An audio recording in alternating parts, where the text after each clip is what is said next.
একটা মেয়ের বিয়ে হয়েছে 6 মাস, কিন্তু বিয়ের পর থেকেই তাদের স্বামী স্ত্রীর মধ্যে প্রচুর ঝগড়া ঝামেলা শুরু হয়ে যায়। সেই ঝামেলা শ্বশুর শাশুড়ি পর্যন্ত এগোতে থাকে। মেয়েটা তার মাকে ফোন করে বলে যে আমি এখানে আর কিছুতেই থাকতে পারবো না, হয় তুমি আমাকে নিয়ে যাও, নয়তো আমি এখানে বিষ খেয়ে মরবো, নয় আমার স্বামী শ্বশুর শাশুড়িকে বিষ খাইয়ে মেরে ফেলবো। মেয়েটার মা তো দেখলেন পরিস্থিতি বাজের দিকে এগোচ্ছে, তিনি তার মেয়েকে বাড়িতে নিয়ে আসলেন। মেয়েটা এসে বলল যে আমার শ্বশুর শাশুড়িকে তাও সহ্য করা যায়, কিন্তু স্বামী প্রচণ্ড অত্যাচারী, তার সাথে মোটেও থাকার মতন নয়, সে কথায় কথায় আমাকে বকাঝকা করে। মেয়েটির মা তাকে বলল যে তাহলে কি করবি, তোর তো বাবা নেই এই বাড়িতে, তোর দাদা তোকে এনে রাখবে না, আর আমি চাই না তুই মরে যাস। মেয়েটা তখন বলে তুমি কিছু একটা ব্যবস্থা করো, নয়তো আমি মরবো, না হয় ওদেরকে মারবো। মেয়েটির মা তাকে বোঝায় যে তুই যদি ওদেরকে মেরে ফেলিস তাহলে পুলিশ এসে তো তোকে ধরে নিয়ে যাবে, তোর বাকি সারা জীবন জেলে কাটবে। মেয়েটি তখন বলে তুমি তাহলে একটা উপায় বলো।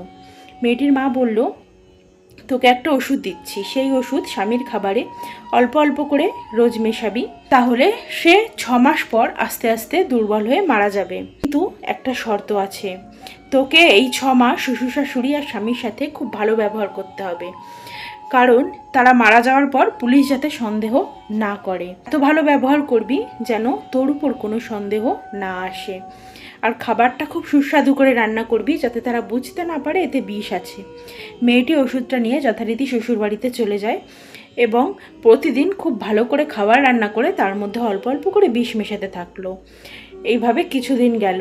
মেয়েটি তার শ্বশুর শাশুড়ি এবং স্বামীর সাথে এত ভালো ব্যবহার করতে লাগলো যে তার শ্বশুর শাশুড়ি ভাবলো যে এ এত বদলে গেছে, আমরা কেন তার সাথে খারাপ ব্যবহার করব। এই বলে তারাও তাকে খুব ভালোবাসতে শুরু করলো।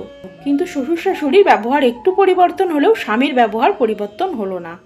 তখন তার শ্বশুর শাশুড়ি তার স্বামীকে বলল যে ও এত ভালো ব্যবহার করে আমাদের সাথে, সারাদিন এত ভালো ভালো রান্না করে, বাড়ির কাজ করে, তুই কেন ওর সঙ্গে খারাপ ব্যবহার করছিস।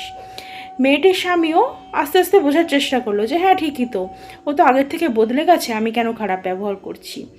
তারপর তার স্বামী তাকে খুব ভালোবাসতে শুরু করলো। এরপর মেয়েটি ভাবলো যে এরা তো আমাকে এত ভালোবাসছে, এদেরকে তো মেরে ফেললে হবে না। সে তার মায়ের কাছে গেল, সব কথা খুলে বলল, আর বলল আমি ওদেরকে মারতে চাই না। তার মা বলল তুই ঠিক বলছিস, তুই ওদেরকে মেরে ফেলতে চাস না। মেয়েটা বলল হ্যাঁ আমি মেরে ফেলতে চাই না, এমন কিছু করো ওরা যেন বেঁচে থাকে। মেয়েটির মা তখন বলল তোকে যে ওষুধটা দিয়েছিলাম সেটা আসলে বিষ ছিল না, ছিল হজমের ওষুধ, আর এই ওষুধটাই আজকে তাদের সম্পর্ক এত মধুর করেছে। প্রতিটা ঘরে ঘরে যদি এমন মা থাকতো তাহলে আজকে কোনো সংসারই ভাঙতো না।